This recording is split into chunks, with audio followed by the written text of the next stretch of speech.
چې زه دهشتګر په سترګو وینمه، په زرغون کې وینمه، په هنوړک کې وینمه، په منګله کې وینمه، په ارنایي کې وینمه، په زیارت کې وینمه، په قلعه عبدالله کې وینمه، په قلعه صفلا کې وینمه، په دوکۍ کې وینمه، په رڼا ورځ باندې ګرځي.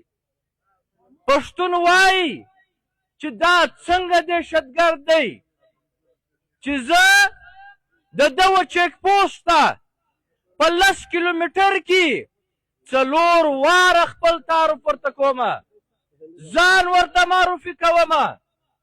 پښتون وایي دا څنګه دهشتګرد دی، دا څنګه ریاست دی چې زه جنگ ته وروځمه، زه په ګینټو جنگ کومه، زه په ګینټو مقابله کومه. ته ویده زه په دې خبر یمه چې زما په وطن کې دهشتګرد چیرې دی، په کومه علاقه کې دی، کوم ځای نیولی دی، څوک دی، په کوم رنګ کې دی، کومه ژبه وایي، کومه لهجه یې ده، خو ته په دې باندې نه خبر.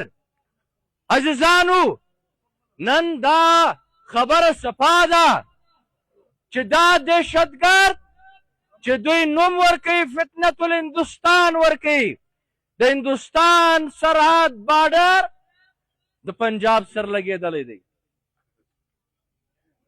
د پنجاب بارډر د هندوستان سره لګېدلی دی.